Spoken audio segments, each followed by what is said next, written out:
Hello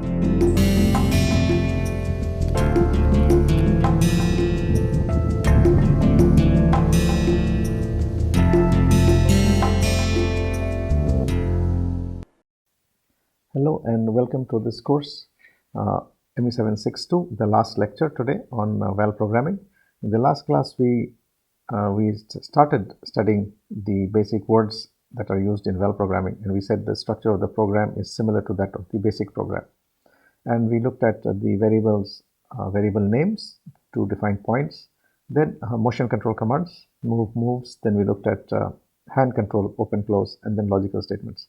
So today we'll be looking at how to have communication between machines, because the robot has to interface with other machines. Could be a conveyor, could be another machine, could be an AGV, and there has to be communication between the machines. So we'll look at that. Then we'll look at basically how signaling is done in terms of how a robot communicates with another machine using channel lines. Then things like ADCs, DACs, and then finally we'll look at an industrial robot program and look at the way actual programming is done in industries for industrial applications. So today we are looking at robot programming in VAL II. In the last class we had looked at the basic structure of a program, and we said that the program consists of these four parts. First is constants, variables, data objects. Constants, variables, as the name indicates, are constants. Then variables are variables which can take different values, and then data objects. The second thing we looked at was motion control commands. That is, when the arm moves from point to point in space, what are the motion commands? The third is robot hand control, which is essentially the robot has a gripper. So to do a particular task, it has to catch an object, maybe place it somewhere. So robot hand control. And then the last is robot program control and input-output control. Program control is essentially for logical statements to take the to go in between the programs from one point of the program to the other point. For example, if you have a subprogram and a subroutine, or from one line you want to jump to another line, depending on some logical condition, then we have our program control commands. And then input-output control, this is more for interaction with other machines. So let's revise very quickly what we talked about in the last class. So the first thing we said in the last class is that the variables can have a name and they can contain a letter like P1. So this variable P1 essentially indicates a point, and how a point is indicated in space is by giving the three position coordinates of that point, x, y, and z, and then the three angles of the end effector at that point. So if I have a robot here and we have the end effector which is at this point, okay, so this will be my x, y, z, and the other three are going to be my roll pitch yaw angles. Okay, so three of this, and theta, alpha, and gamma, which are the roll pitch yaw. Now if I don't put the theta, alpha, and gamma, I just say x, y, z, then it will have a default. If this one is equal to 0, then there is a default also. Okay, default setting is already there. So depending on whether you want the end effector orientation also, for example, when you are picking an object, their orientation of the end effector is very important. Whereas if you are just moving in space from one point to another point, then orientation may not be important. So this is how we define points in space, and a robot essentially moves from point to point. So point 1, point 2, point 3, that is how we define points, and a robot essentially goes from point to point. Now move and moves. So the robot hand has to move from one point to another point. So the very simple command is move and moves. And we saw in the last class that if you want to go from one point, suppose we are at the point P1 here, and you want to go to another point P2 there. Okay, so if you say move P2, okay, what is the trajectory that the robot is going to take? This is an interesting question, because even for human beings, when we move our arm from one point to another point, what is the trajectory that we take? Because our hand has 7 degrees of freedom. This one here has 3 degrees of freedom. So it can have very large number of trajectories, infinite trajectories. Okay, so it can go like this, it can go like this, it can also go like this. Okay, it can go in a straight line. So which trajectory will it take? So the trajectory is basically decided by the controller, okay, depending on the least angle norm. So this is basically called the least angle norm. And this basically means that move the least number of joints to minimize energy. For human beings also we do the same. So when you move from one point to another point, when you move your arm from one point to another point, you're going to move the least number of angles. Okay, that will ensure that our energy is consumed. Now, it does not move in a straight line, essentially because moving in a straight line means finding infinite points on the line, doing inverse kinematics for each point, and then going to that point, which takes a lot of time, is computationally intensive, and it consumes more energy, okay, and is very, very slow. So what is basically done is we use least energy norm. Now, in cases where you have to move in a straight line, there we use S. So example is assembly. Okay, so in assembly operations, basically we have to move in straight lines. Okay, pick place operation is another one. Pick place application is another one where you have to move in straight lines, and there we have to use moves. Okay, this means move in a straight line. Then draw, we have seen, is an incremental command, which means that if you're making a correction, then we are going to use draw. Approach is for picking up an object. It approaches the point P1 and keeps a distance of 50 along the z-axis. This we saw in the last class. Depart is after catching, it goes up along the z-axis to the point P1 and keeps a distance of 50. Okay, approach S and depart S, they basically mean the same as approach or depart. Now, the hand control command, open and close, that is essentially, these are open loop commands. This is open loop commands, and they are faster. Okay, whereas this one is a closed loop command. Okay, this is a closed loop command, and this is slower. Now, in terms of execution of the program, we have seen that the compiler will execute this in closed loop. That means it will execute this line. Say, for example, there is 20 open I. Then it will execute this line. After it is completed, then only it will go to the next line. Otherwise, it won't go. Whereas in open, it will simply execute the line. Execute the line means it will tell the gripper controller, which is probably it will just inform the gripper controller that open. Now the gripper controller will take its own time to open because it's pneumatic. Okay, so it will take some time to open. So in that time, it will go to the next line. So this is an open loop command, this is a closed loop command. So when we are catching an object and we are lifting an object, then we should be careful of using open eye and close eye. Otherwise, there is a chance of an accident. Now, speed, IPS, speed of the robot is the maximum speed. So it can be in inches per second or it can be meters per second. And we can have trajectories which are made up of different points. For example, A1, A2, A3. So A1, A2, and A3 are 3 different points. Okay. Pause time gives how much delay should be there. Okay, so delay 1000 means delay by 1000 milliseconds. So this is in milliseconds. Now, we also saw that a robot has to interface with other machinery. Okay, otherwise it can't work. So basically, this is a conveyor on which parts are coming. And when a part comes, the conveyor should know that the part has come. So for example, I put a sensor here. Okay, inductive sensor or proximity sensor, which we have studied, and connect it to the robot through a channel. Let's call this channel 1. Okay. Now, as soon as the part comes, the conveyor should stop, and the conveyor should stop, and it should inform the robot that the part has come. Now the robot should go and pick it up. Okay. Now after picking it up, the robot should again inform the conveyor that I have picked up the part. Please start now. Okay. So the first thing is the part has arrived. Part arrived. Okay. The second is picked up. Okay. So this information has to keep going from the conveyor to the robot and from the robot to the conveyor. Now today we'll see how do machines communicate at the lowest level. Now the communication can be with other machines. There are so many machines now. There are machine 1, 2, and 3. There is a conveyor here. There can be an AGV which is bringing parts. Okay, so say a mobile robot, which is an unmanned guided vehicle, automated guided vehicle, which is bringing the parts. Okay, so all of this will require communication. So how do machines communicate? That is something which we'll be looking at today.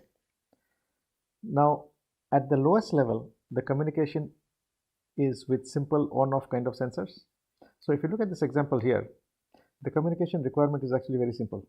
For example, it is like on-off kind of communication. What do I mean by on-off?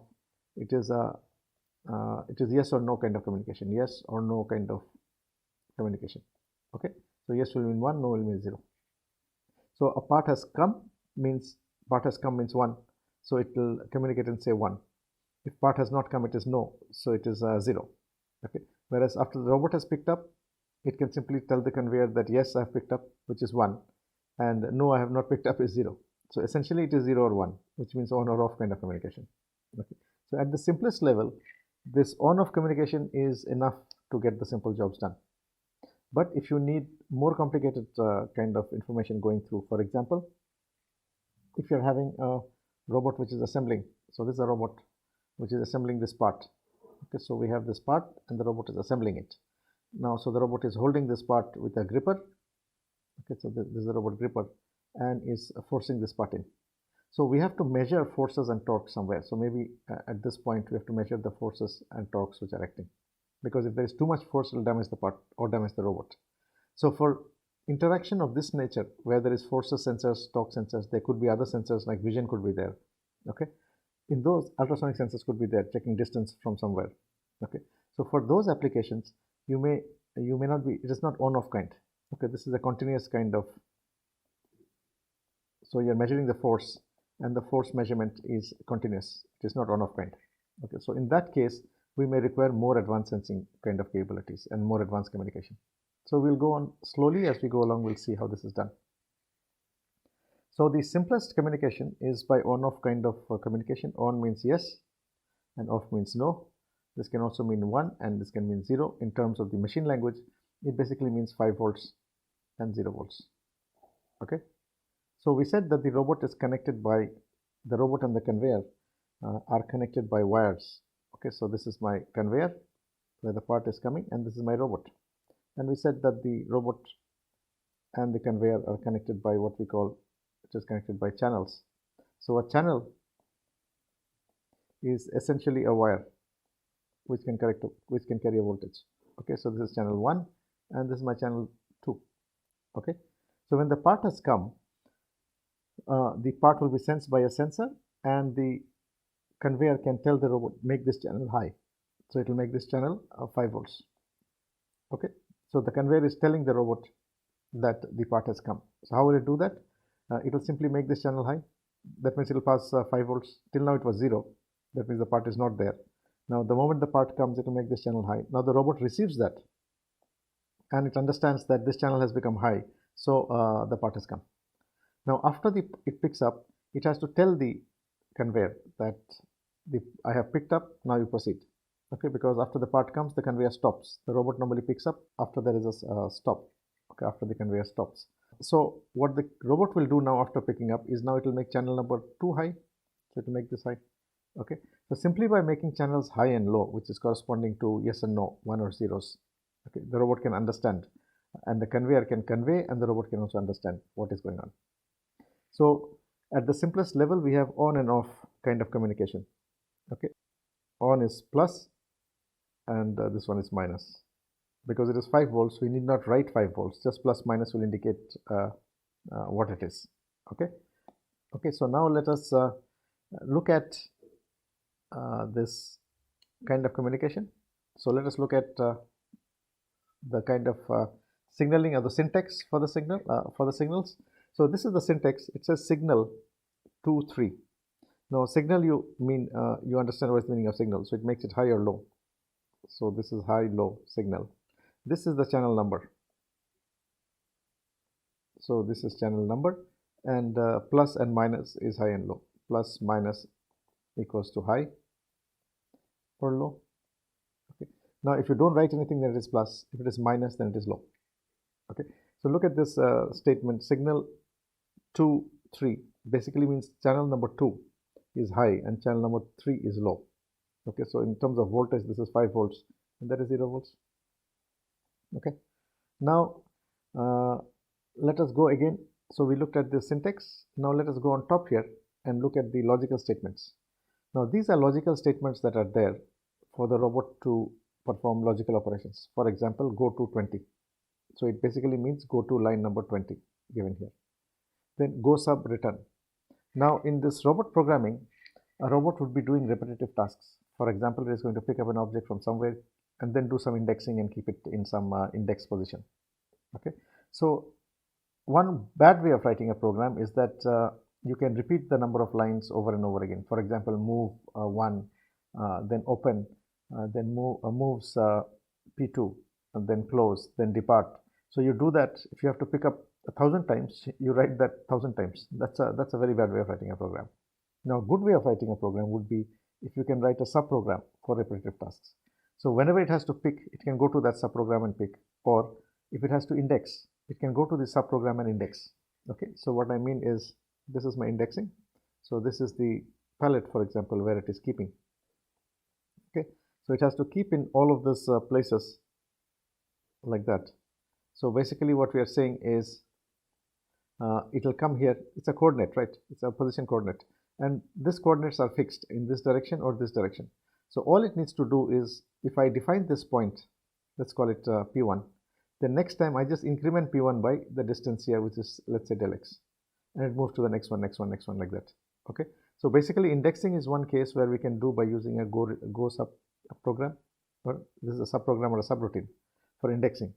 So this point pick P1 we define only once, and then every time it goes to the subroutine, indexes that P depending on where it is going to keep, and then it comes back.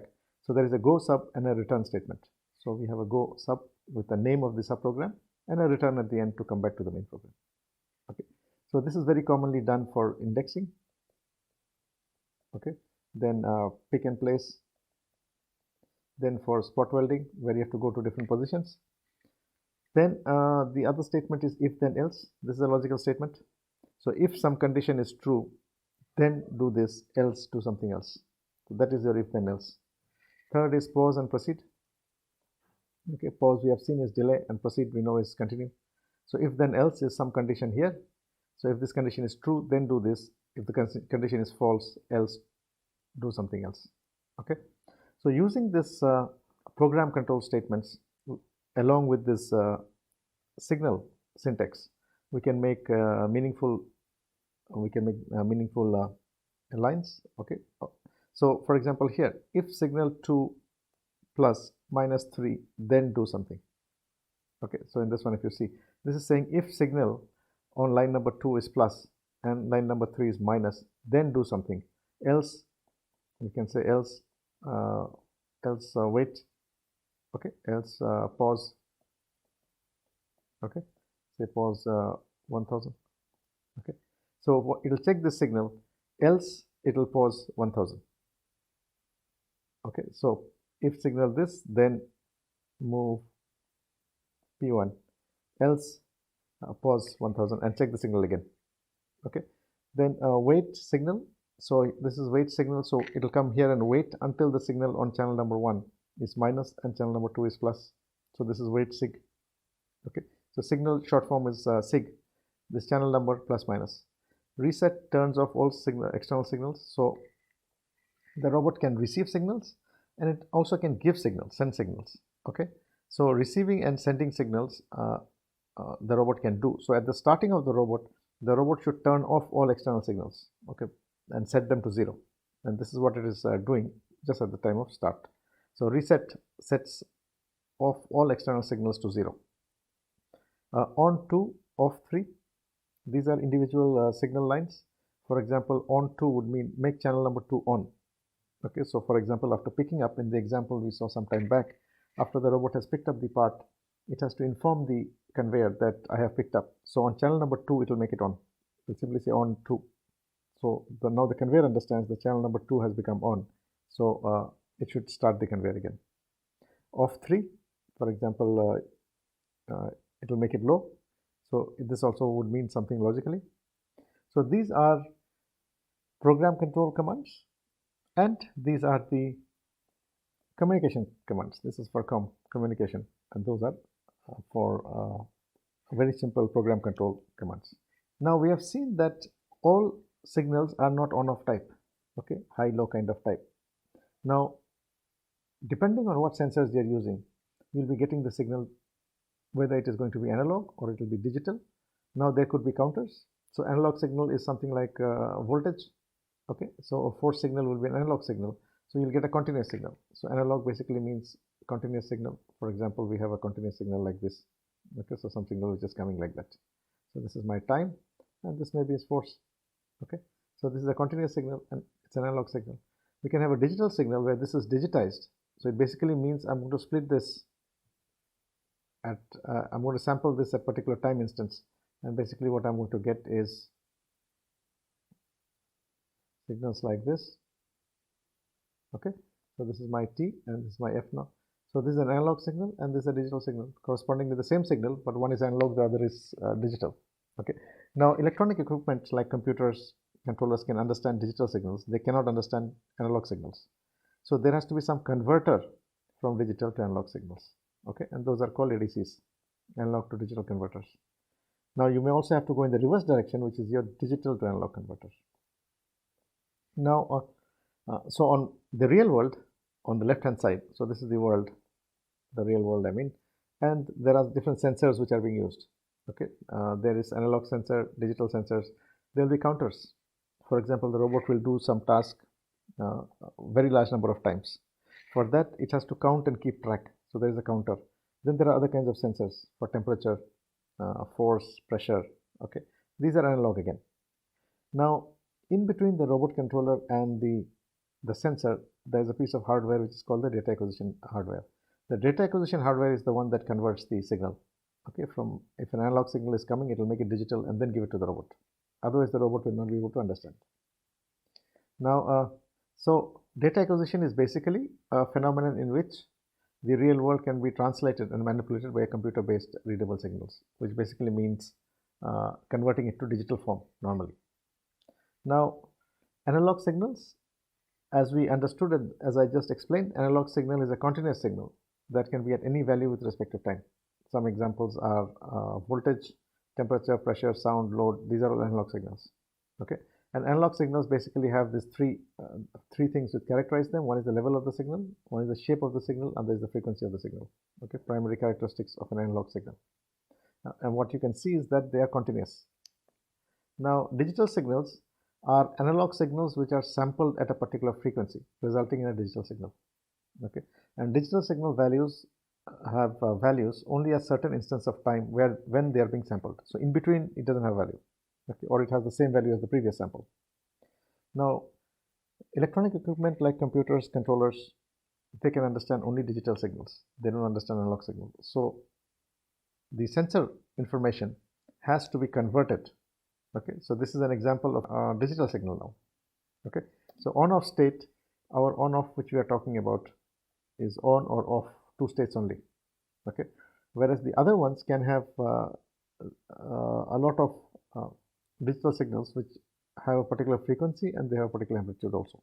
Okay, so this is a digital signal example. Now, to convert an analog signal to a digital signal, we use an analog to digital converter. So this is called an ADC. Okay. So analog, this ADC basically converts analog to digital signals, and the signals can be temperature, force, okay, or any other kind of torque, okay, distance. Now, DSC is the reverse of an ADC. So this is a digital to analog converter, and digital voltage converts to analog voltage. Now, robots use ADC to convert forces, distance, etc. from analog to digital value and to understand it and take some decision. Okay. So as we go along, we'll see how the robot uses this. Now, the syntax is IO put and IO get is 1. Okay. IO put means you're putting a particular voltage onto a particular channel. IO get means you're getting the voltage from that channel. Okay. So we can say I get this one is basically from channel number 1. We can put a variable, say V1 is equal to IO get channel number 2. Okay. So this variable V1 has been assigned whatever voltage is coming from here. Okay, it will be digitized and then it will be assigned to this variable. Now, the syntax for using ADCs and DSCs are DAC1. Now, an ADC will have a number of channels. Okay, so could be 6 channels. Now, a DSC also would have a number of channels, which could be up to 6 channels, could be more. So, which channel are you referring to? So, they are numbered like this: 1, 2, 3, 4, 5, and 6. So, if I'm referring to channel number 1 of the ADC, then I say ADC1 is equal to sensor 1. That means the ADC channel 1 has been assigned to sensor 1, and whatever value is coming at sensor 1 is going to get converted on ADC channel number 1. And then we can assign it somewhere like this: variable 1 is equal to ADC 1. Okay. So we understand that ADC channel number 1 is measuring whatever the sensor that has been put there. For example, let's put a pressure sensor there.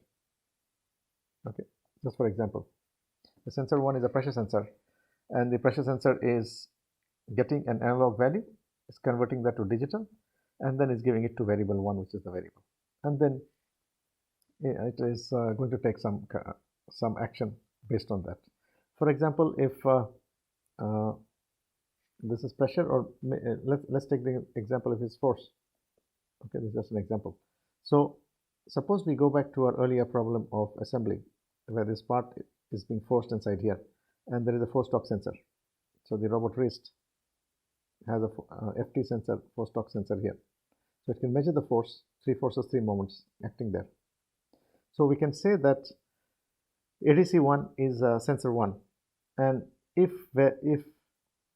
variable 1 greater than say 10 newtons, then stop, okay, or then end, okay, else proceed. Okay, this is just an example, so line number 10. So if variable 1, which is connected to ADC1 here, okay, is greater than 10, so for example, if the force being applied in this direction is more than 10 newtons, okay, then end the program or stop, else proceed, continue going down. So the logic here could be that we are doing the assembly, and we are monitoring the force torque sensors at the wrist.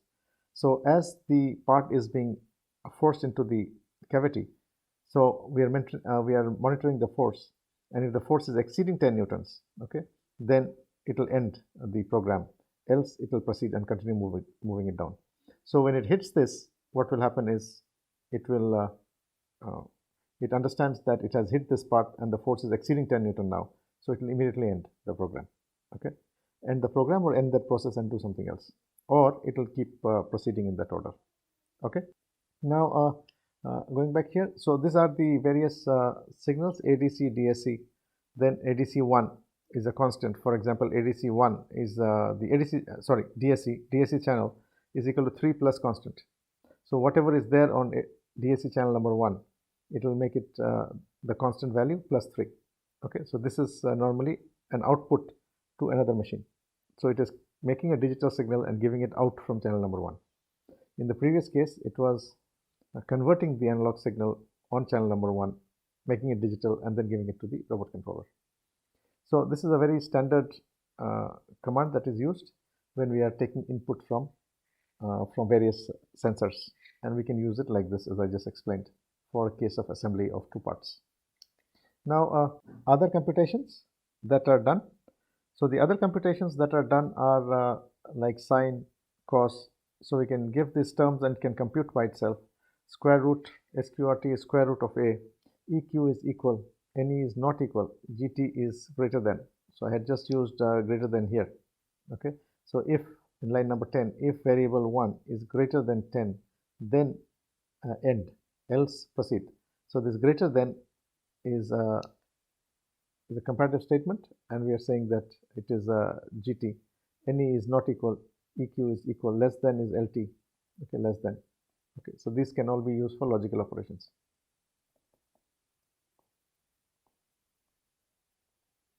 Okay, so this can all be used for various kinds of. Now, we saw that the robot is programmed either by using a teach pendant. So in a teach pendant, we manually take the teach pendant and manually toggle the keys and take the robot to some position in space to do some task. Now, why do you need a teach pendant? And why can't you always use a robot program? Now, the answer is very interesting in the sense that if you have a robot like this, the robot is here, and suppose you are keeping an object on a table, and I want to go and catch this object, that my robot is here. Okay, that's my robot, I want to go and catch. Now, it must know what is the coordinate of that point. Okay, now the base of the robot is 0, 0, 0, we know, but I need to know the coordinate of that point. Now, the coordinate of the point has 3 parameters, x, y, z, and theta, alpha, gamma. So there are 6 parameters. Now, no sensor will actually give you the 6 parameters of an object in space. So if I say with respect to this base 0, 0, 0, what is the x, y, z, theta, alpha, gamma of the object here? How do you find it? There is no way. Okay, at most you can get the distance by using a laser like this, but that doesn't give you the orientation. Okay, so we can use things like computer vision, but then again there are other issues. Okay, so please note this point, that when we have to find the coordinate of a point in space, position and orientation, it's not very easy. So one way could be that using the teach pendant, you take the robot and place the gripper like this, and then look at what is the position orientation of the end effector with respect to the base. So when you're using the teach pendant, in the memory and the display of the teach pendant, what is the position orientation appears, okay, automatically. So you can now know that, okay, this is the position orientation of this part with reference to the base now. And then after that, you note this part, you note any other required part, then you can write a program which is using VAL II the way we have seen it in this class. So teach pendant is used for teaching and mainly for finding coordinates of points in space, because it is very difficult to find the 6 parameters of a point in space. The second is program-based control. So the desired task is written as a sequence of motions in a language such as VAL. These motions can then be played back. Okay, so we have just looked at VAL programming, how to write a VAL language. We'll see that in more detail. Now, something to note here is that robot programming is actually extremely complicated. Why? Because a robot will not be working alone. A robot will be working with many other robots. They'll be working with other machinery, and they'll be working in complicated workspaces. So you can look at this example of an industrial robot spot welding vehicle bodies. Now, if you go to any industry, automobile industry, you'll find that the robots are doing spot welding. And how many spot welds per car? Very high number, 2,000 to 3,000. Now, how many robots? Large number of robots, sometimes 3 robots, sometimes 6 robots. So not only must the robot go into very complex spaces, for example, it will go inside from here, it will go inside there and do welding. And it has to do it very quickly and not hit anything else. It must not also interfere with the motion of the other robots, right? Because if it starts interfering with the motion of the other robots, it will become dangerous. It can hit something, there can be an accident. And getting coordinates, finding the trajectories into complex spaces is a challenge in itself. Okay, so it is extremely difficult to manually do programming of this kind. So although VAL language program is very easy, and it appears that we can very easily write a program and make the robot do something, but in reality, it is extremely difficult to write a VAL language program for an industrial application like this. So how is it done? So the first thing that is done is it is done in simulation. So the robots and the car body, for in this case, are simulated. Okay, so there is a simulation in which you have the car body, you have the various robots doing the particular task. Now in the simulation is also optimized. So optimized for motion planning. Okay, that means these robots can do the task in infinite ways. Which way are you going to do such that your time is optimal? Optimal in terms of least time. So that is something that is done in terms of the motion planning. Now the motion planning also takes care of interference, that there is no interference between the robots, and that is safe. Means there is no interference, plus it doesn't hit something, and it is optimal. So you can understand that this is a very challenging and complex problem. Simply trying to take the robot inside the car body, do in different places simultaneously with other robots, okay, is an extremely complex problem in motion planning. So first it is done in a simulation. Then number 2, it comes to the real world. Okay, after it comes to the real world, it is checked on a dummy kind of an. So we will not put a real car; it will be put out of wood or plastic. Okay, so this car will be made with wood or plastic, and then the robots will be operated and seen whether it is hitting something, or because it is wood or plastic, there is a chance that even if there is an accident, it will not be major. Okay, now why do you need to do that? Now we need to do that because we noticed, or what we studied in the last class, is this 3 terms called accuracy, repeatability, and specifications. Control resolution, accuracy, and repeatability. So in a simulation, once you come to the real world, the real errors will start coming now. Okay, the errors in terms of mechanical errors, in terms of your temperature variation, in terms of sensor noise. Now those errors are going to be added on to your simulation now. So even if the simulation is perfect, in the real world you can find that there are errors now. There are going to be errors. So you have to consider those errors now in the real world and make changes if required. Then it goes to the real part. real application. Okay, so we see that this is a very complex procedure, and there are companies which specialize in this kind of applications for robots. And so if you go to any assembly line, for example, if you go to Tata Motors in India, you'll see that the robots programs which are running, a lot of the program are simply running, and the language is also not English. It could be in Japanese, because the original manufacturer of the robot could have been Japanese. So very often the full assembly line programming is done by a company, and the people who are running the assembly line don't change that program. They cannot. Okay, they don't know how to change the program also. And the actual cost of applying a robot actually is coming from here. So the simulation cost, real world application cost, then updating the environment, updating the software, making changes, that is what adds to the cost of using a robot. And the total cost in an assembly line, the soft cost, is sometimes as high as 70% of the software guarantees, AMCs, things like that. Okay, so although it is easy to write a VAL program, to use a teach pendant and try and program, but it is not possible for one person to write a program for this kind of industrial applications, and there are specialized companies which do that. Now the second kind of application that are important is lead through teaching. Now there are tasks which require human experience. Okay, human experience is required. For example, arc welding is one. Okay, so arc welding is an application where you're joining, say this is a weld. Okay, so this is making a V weld in two parts, and there's a consumable electrode which is there, which is held by the robot. Okay, and this is the arc, the arc which is melting the consumable electrode and is depositing the weld here. This is an arc welding process.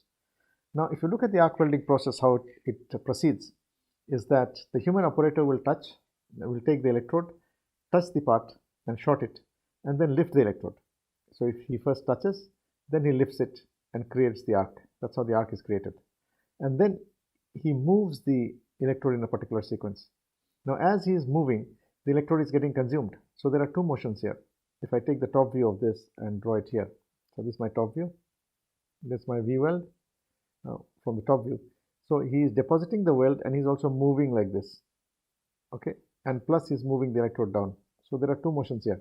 One is this bead formation or weaving, plus the electrode has to come down.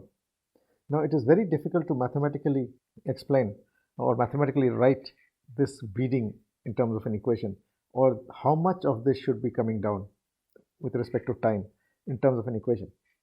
So if you can't write it in form of an equation, okay, or that means you cannot define the points. It is basically points. So it was here, it has to come down means it has to come here. So you have to define those points. Now how do you define if you can't write those equations? So this is where human experience comes into picture. That a human being knows, an expert welder knows how to weld, what is the arc, how he should put the electrode down, what is the rate, what is the beading pattern that is going to be done. So an expert welder knows this, whereas to transfer this to a robot in terms of an equation or points is extremely difficult. So what is done is this lead through teaching. On one side we have the human welder. He has a joystick which is exactly like the electrode gun, and he performs exactly the same motion that he was going to perform when he's doing the weld. And at every instant of time, the positions and the orientations of this gun is recorded in the computer. And then it is transferred to the robot side, and then it is played back. Now the robot does exactly the same thing. So this is how lead through teaching is done, where a robot learns from a human expert welder. So this is another example where a human is very good at doing a job and he can teach a robot to do the task. Now let's look at a sample program. Now this is a Puma robot, 6 degrees of freedom. We had studied about Puma forward kinematics, inverse kinematics in the earlier classes. Now what is this task? This task is to pick up objects from a pallet, which is shown here, one at a time, and then drop it in this chute, which is shown here.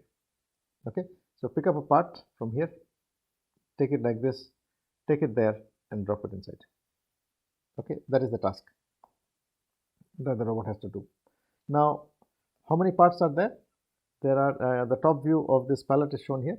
So there are 3 rows and 3 columns. So there is 12 parts. Now the dimensions of the pallet is also shown here. Okay, so this is what I talked about indexing, that you have to index. So this information is given, what is the distance from here to here, that is equal to 50, okay, and from top to bottom it is 30, okay. So the distance is given. Now the robot is going to operate in the robot has to be taught points in space, right? So we are teaching it this corner point first. This is the corner point. So this point is being taught.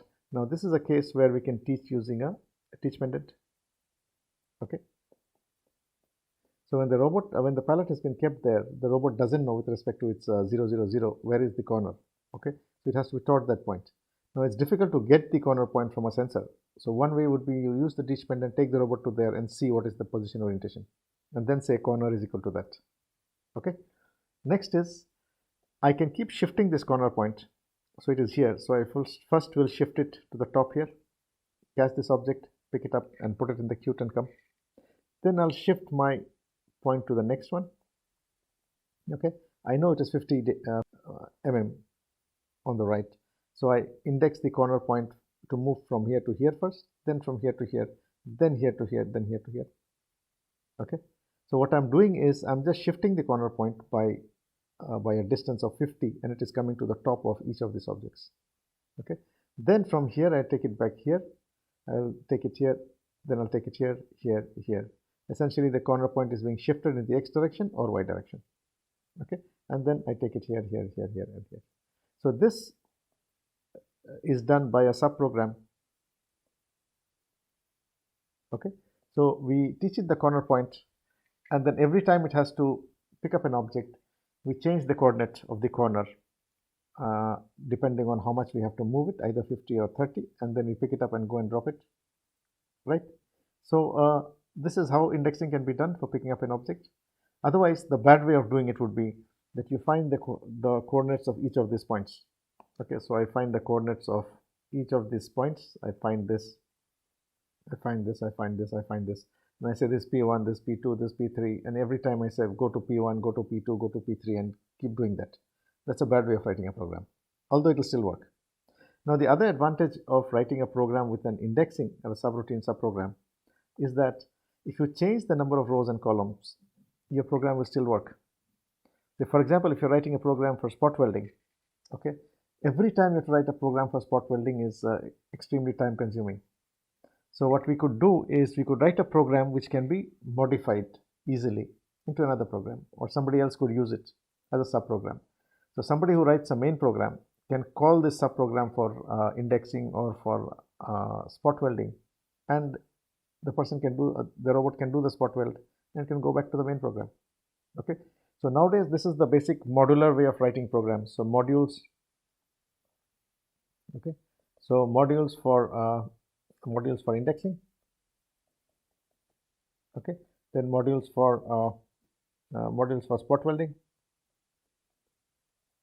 okay, and others. So these are modules. So the main program can call these modules and perform the task and then go back again, okay.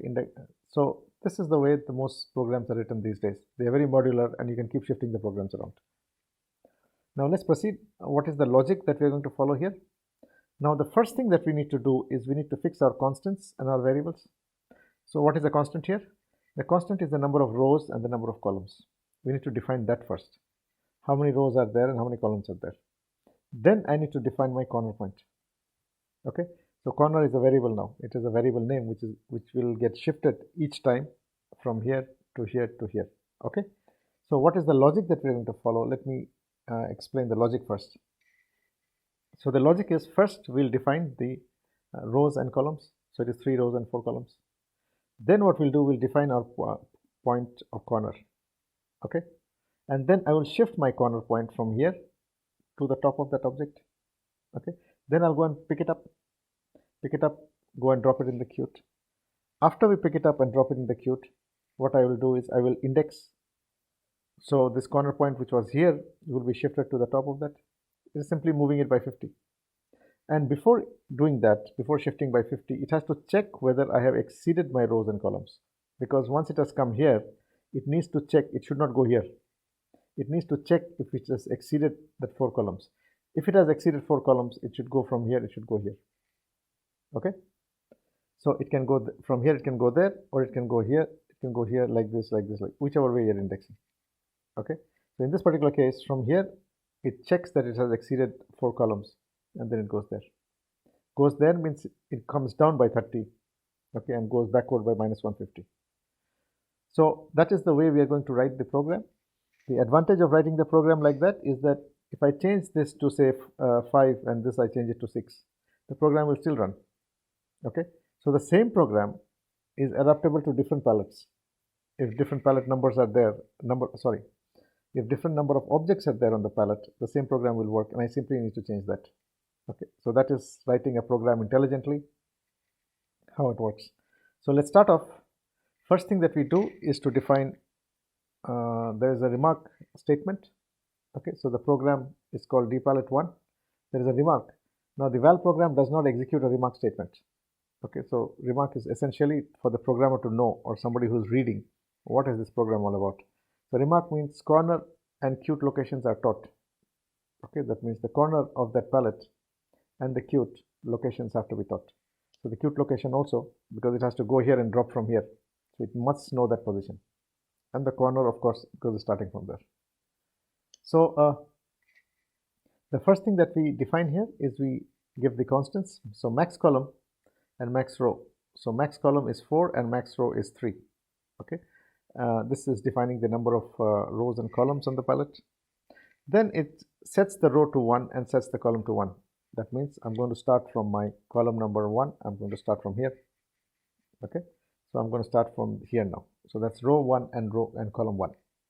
So first it defines max rows and max column. Then it sets row to be 1 and column to be 1. Then it sets pick. Okay, this word set is similar to assigning a variable name. So pick corner.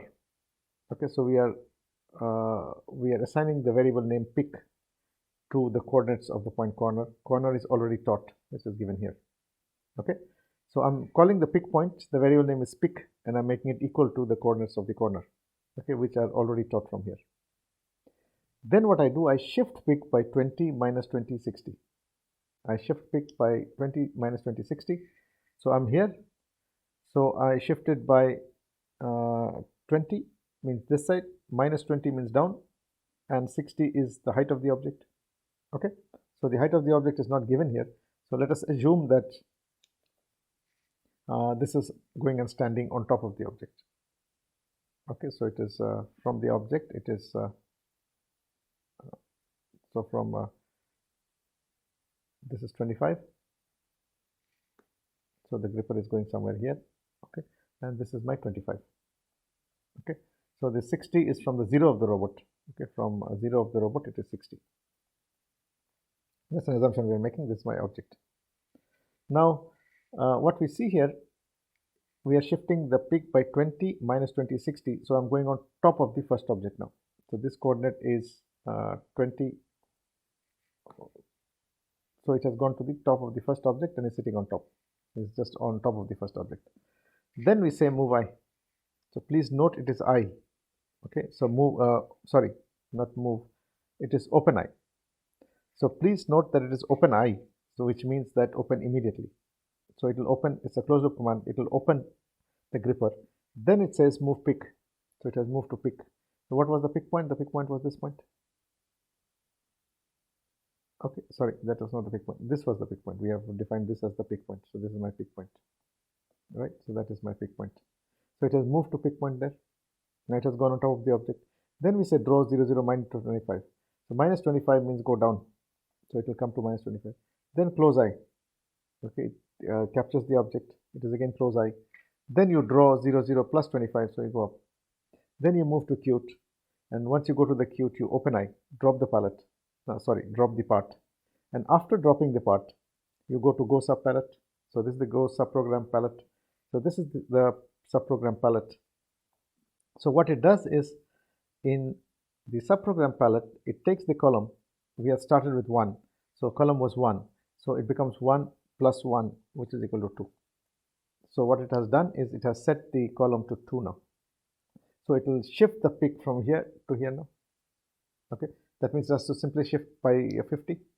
So what it does is it is setting the column to 2 now, and if it is and it is also checking that it is not exceeding the maximum column. Okay, so we have 4 columns here. So if it is here, it should not go there. So it is checking that if it is exceeding. Now, if it is exceeding, it will shift it there. Okay, so please note this logical. If column is greater than max column, then 20.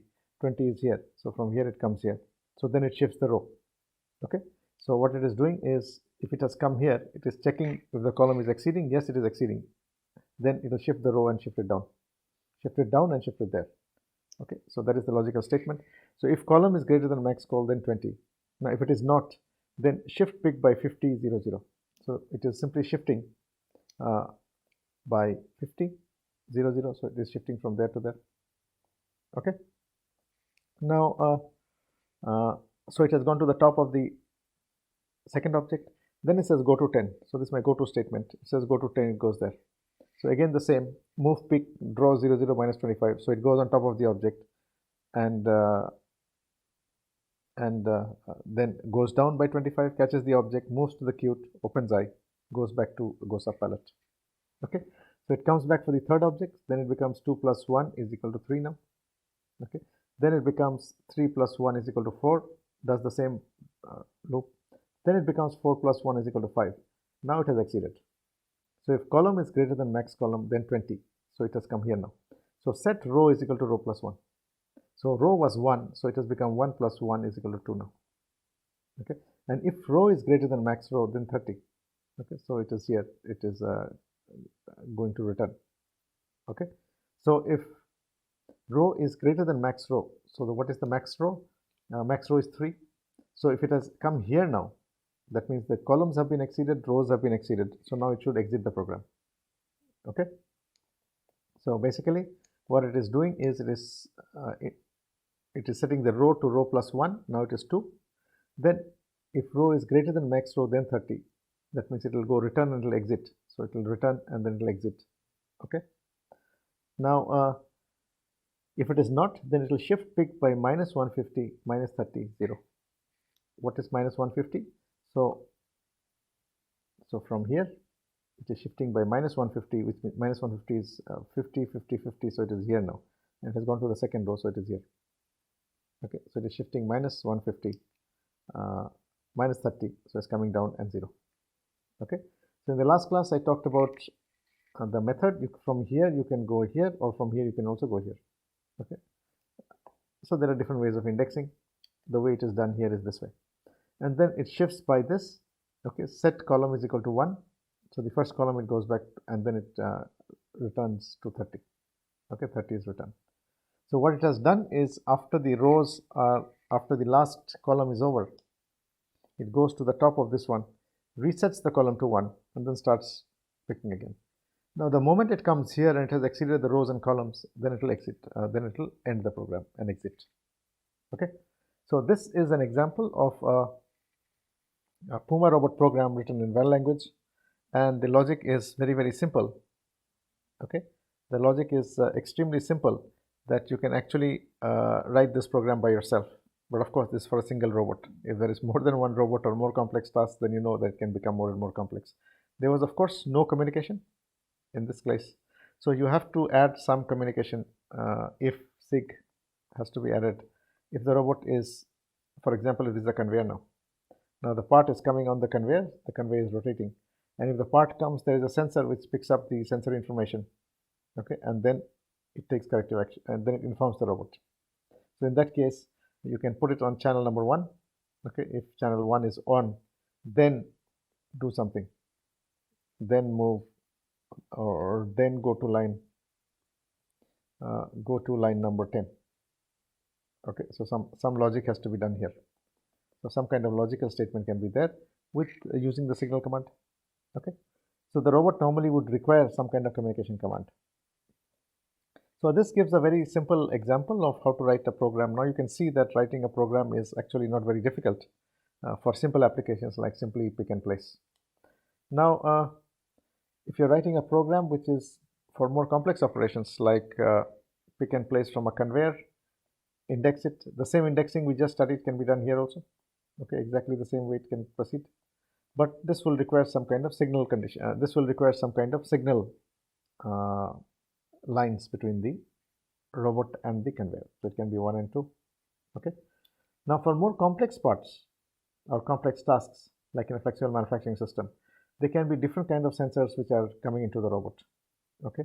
There can be different machines which the robot is interacting with. So this kind of a program becomes complicated. Okay. It's not impossible, but it's very difficult to write because you have to worry about cycle times. Okay. There is a chance of a deadlock in a program going on. So everything has to be optimized, and this actually shows the difficulty in robot programming, that the robot program has to be optimal, and after it is optimal in terms of time, it has to ensure safety, and it has to guarantee that with all the errors that are there in terms of resolution, accuracy, repeatability, there is going to be no damage anywhere. And that is something which is very expensive for application of robots. So basically what we see here is that robot programming, the basic programming is pretty simple, but then for complex industrial applications, you will need the help of professional companies which do this, and that is what adds to the cost of the robot. Okay, so we will stop this class today, and this is also the last class. So I hope that you enjoyed the course, Introduction to Robotics course. Okay, and we hope that you have learned about the basic fundamentals of robotics, and with whatever I have discussed, you can now move on to more advanced courses like advanced robotics, okay, robot motion planning for mobile robots and for arm robots, because the kinematics and the dynamics that we have done remains the same. So I wish you all the best, and I hope that you'll be taking more advanced courses in robotics in future, and wishing you all the best. Thank you.